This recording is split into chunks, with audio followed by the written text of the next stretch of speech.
Licenciado Alberto Enes, ¿por qué en cualquier investigación es necesario preservar la escena del crimen?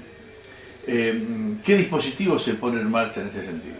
Bien, tenemos en cuenta que en la escena del crimen es donde se encuentran todos los elementos de la interrelación entre el autor del hecho y la víctima, y que tanto el autor deja en el lugar del hecho elementos propios, como se lleva del lugar elementos que corresponden al medio y los transfiere sobre su persona.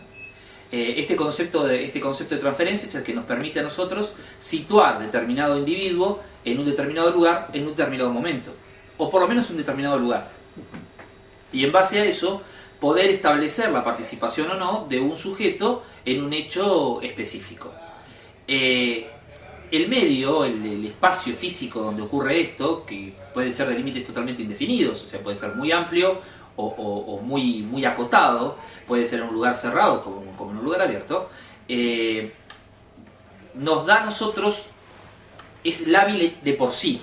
O sea, quiere decir que las muestras que se presentan ahí, con una nueva pisada, una nueva presencia, va a transferir nuevos elementos a la escena. Entonces se necesita que ese lugar sea lo más inmaculado posible después de ocurrido el hecho, para obtener elementos que permitan una identificación fehaciente y veraz de un individuo y así reconstruir una escena. Los mecanismos que se toman en funcionamiento, que se ponen en funcionamiento al momento de producirse un hecho y de la intervención policial, o cuando arriba el primer interviniente al lugar, es la preservación de la escena. Primero se establece si nosotros tenemos una persona herida. Evidentemente lo primero en ese caso es evacuar la persona herida, porque la vida es el derecho, digamos, el derecho principal, ¿no? Salvarle la vida a ese sujeto. Pero supongamos que esa persona ya falleció. Lo que hace el interviniente es abrir un cerco de seguridad que restringe el lugar donde ocurrió el hecho, y otro cerco de seguridad que es donde permite la circulación de los empleados o de los funcionarios policiales que van a tener intervención en ese hecho, y los médicos que pueden llegar a tener intervención en ese hecho. Reservado este espacio físico, ese doble acordonado que se denomina, que va a ser lo más amplio posible. ¿Por qué? Es mucho más fácil reducir el tamaño de ese espacio que ampliar el tamaño de ese espacio. Entonces, una vez establecido este cordón perimetral, este elemento de seguridad, el empleado, el primer actuante, convoca a las distintas unidades que tienen injerencia en el hecho, dependiendo también del tipo del hecho. Si nos encontramos ante un siniestro como un incendio, se llamará primeramente a los bomberos, a los peritos en incendios. Si es un accidente de tránsito, se llamará personal de criminalística y a los peritos en accidentología, evidentemente a los médicos si tenemos lesionados. Si nos encontramos ante un hecho delictual grave, se llamará al personal de criminalística y entrará en función en lo que se denomina coordinador de la escena, que es un profesional, generalmente un licenciado en criminalística, que dirige lo que es la inspección en el lugar con la búsqueda para la búsqueda de indicios y su debido resguardo. ¿Se tiene conciencia en ese sentido en general, en los investigadores en general, hablo de actores de la justicia, de la policía, etcétera, acerca de la necesidad de preservar la escena del crimen, de acuerdo a su experiencia en estos años de trabajo de usted en la provincia del Chubut? Depende de la zona, pero ha mejorado mucho. Ha mejorado mucho esta concientización de que el lugar es una zona que debe tocarse lo menos posible. Igual seguimos teniendo gente que se deja vencer por su curiosidad antes que su profesionalismo. Pero bueno, eso siempre va en mejoría y digamos, cada vez gente mucho más concientizada de que esto debe resguardarse o cuidarse de la mejor manera posible. Se habla de escena del crimen y pareciera ser que estamos preservando una escena donde asesinaron a alguien, pero el concepto es mucho más amplio, más general. Tiene muchas denominaciones. Se llama sitio del suceso, lugar del hecho, escena del crimen. Muchos nombres tiene. Es una manera de definir el espacio que se va a investigar. También tiene denominaciones por no calidad del hecho, sino por importancia del hecho, lugares primarios, lugares secundarios. Esto de lugares primarios y lugares secundarios no disminuyen en la importancia de la investigación, sino tiene que ver con la escena donde ocurrió el hecho y la escena donde se encontraron los elementos resultados del hecho. Pero sí tiene muchas denominaciones.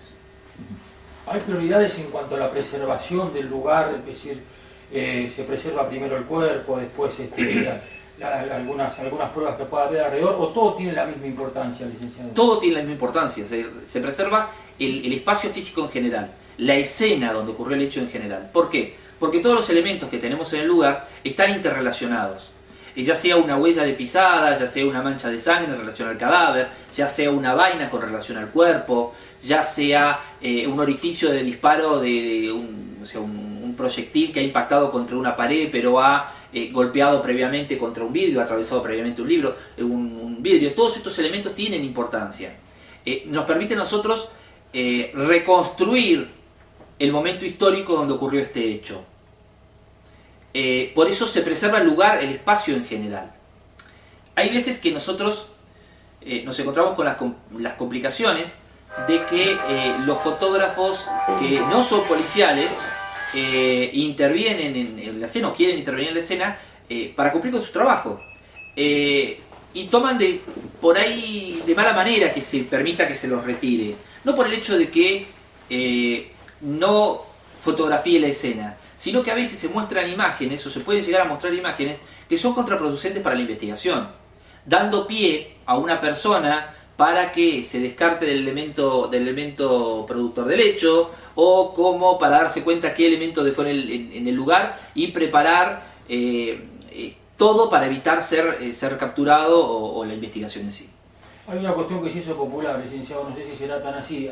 Dicen que los cuerpos hablan y que por eso es imprescindible no moverlos, no tocarlos hasta que llegue la gente especializada, ¿no? El tema es que el médico forense, eso tiene que ver con lo que es la parte más anatomopatológica forense, entonces el análisis del cuerpo. Para un médico forense, el cuerpo es una escena del crimen dentro de la escena del crimen. Me va a dar a nosotros valiosa información, porque nosotros trabajamos mancomunadamente. La criminalística no es una disciplina que una persona unilateralmente puede llegar a la verdad objetiva. Es un trabajo en equipo, donde trabajan médicos, donde trabajan bioquímicos, donde trabajan físicos, donde trabajan entomólogos, donde trabajan patólogos y criminalistas en el relevamiento y la recolección de las evidencias del lugar del hecho. Sí dicen que los cuerpos hablan con el tema de las autopsias. Lo que pasa es que hay que saber interpretar qué es lo que nos dice ese cadáver. Por eso también se los denomina testigos mudos. De todas maneras, todos estos datos científicos que se levantan merecen ser después analizados y puestos en una balanza y manejados en general por quien encabeza una investigación. Ustedes realizan solamente un trabajo profesional y el marco general de la investigación la lleva en este caso la cabeza de la investigación, que es un fiscal. Sí. No todos los elementos encontrados en el lugar del hecho o que aparentemente de primera fase tengan relación con el hecho corresponden al hecho en sí. Pero todo elemento que se encuentra en el lugar del hecho se recolecta y se analiza dentro del contexto general. Es así que nosotros podemos encontrar quizás una huella de pisada que no corresponda al autor del hecho. Y esto se le informa al fiscal diciendo: tenemos nosotros todos estos elementos y estos elementos que no son concordantes con la escena o con el momento de la acción.